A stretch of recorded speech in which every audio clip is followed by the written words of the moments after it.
transformation is predicated on timely implementation of appropriate policy, rigor and institutional reforms, I propose the following interventions that will improve the business environment, increase efficiency in public service delivery, and strengthen the accountability and transparency of public finance management.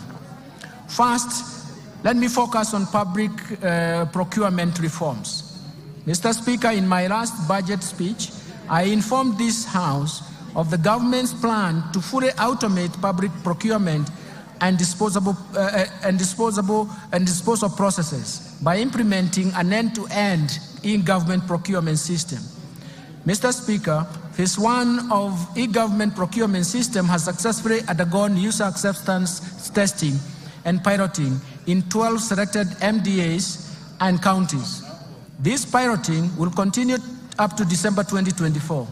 The system comprises, among others, an e-marketplace, electronic marketplace, for the common user items where prices for various outlets are feasible, allowing intense competition in procurement of these common user items.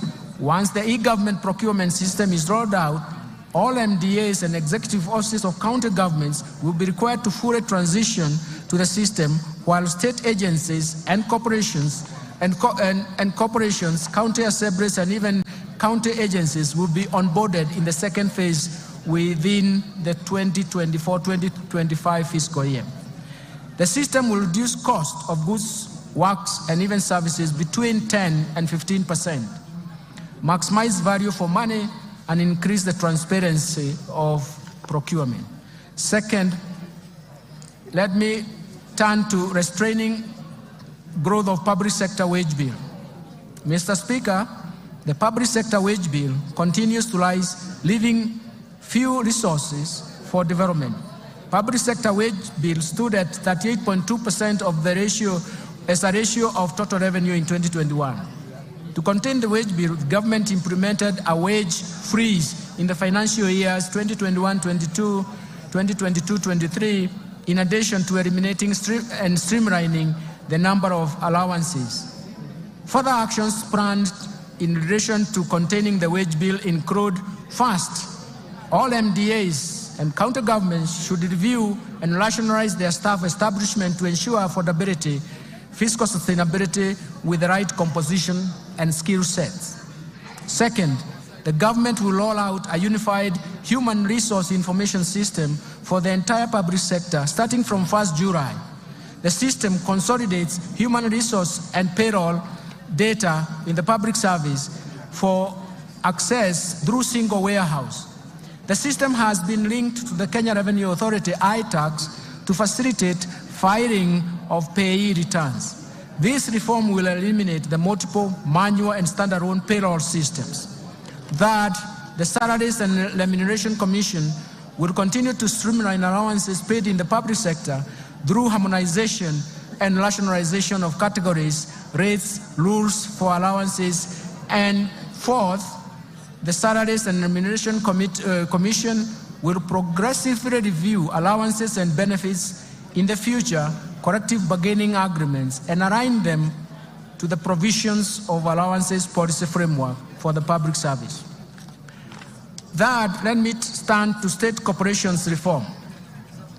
In order to address the challenges faced by state corporations, including government-owned enterprises, the government will first privatize government-owned enterprises whose mandates are no longer relevant, those that require huge budgetary allocations for bailouts, and those producing goods and services that are more efficiently produced by the private sector. Second, restructure the state corporations through mergers and/or transfer back to parent ministries or relevant state corporations to remove duplication of functions, and enhance the efficiencies and synergies in operations so as to optimize use of limited resources, and ensure state corporations are self-sustaining, generate additional revenue to the exchequer, and also ensure quality service delivery to Kenyans. In addition, Mr. Speaker, the government is committed to implement policy changes to ensure government-owned enterprises realize their full potential. You will note that in 2023, the cabinet approved the ownership policy for the government-owned enterprises. And this is a key governance reform framework, Mr. Speaker, to anchor the policy in law and to give effect to its operationalization. A draft Government-Owned Enterprise Bill 2024 has been finalized and is undergoing public participation. Once the process is completed and an approval granted by Cabinet, the bill will be submitted to this august House for consideration, and I'm seeking support from this House for approval of the bill. Mr. Speaker, we have also prepared a draft Government Investment Regulations 2024 to provide a framework for efficient and effective management of government investment. The draft regulations will be taken through public participation before submission to this House for consideration and, if possible, approval. Fourth, let me turn to pending bills. Mr. Speaker, in the last budget statement, I informed this House that the government plans to establish a pending bills verification committee to carry out a thorough analysis of all stock of pending bills for the period 1st July 2005 to 30th June 2022, and formulate measures to stop accumulation of pending bills going forward. Mr. Speaker, as you are aware now, His Excellency the President inaugurated the Pending Bills Verification Committee in November 2023. The committee received a total of 94,997 pending bills claims valued at Kenya shillings 662.3 billion. Analysis of the pending bill claims submitted by MDAs is ongoing. The general public has been given an opportunity to submit any pending bill claims owed by the national government. The committee is expected to complete its work and submit a report by October 2024 for implementation within the fiscal framework.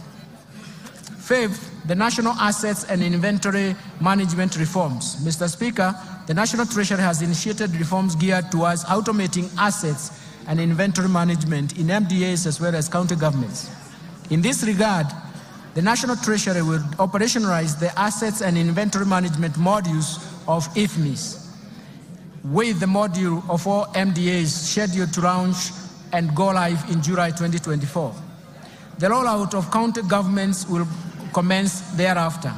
These reforms will enable the accounting officers to have feasibility of all assets and inventory under their control and facilitate optimal assets utilization.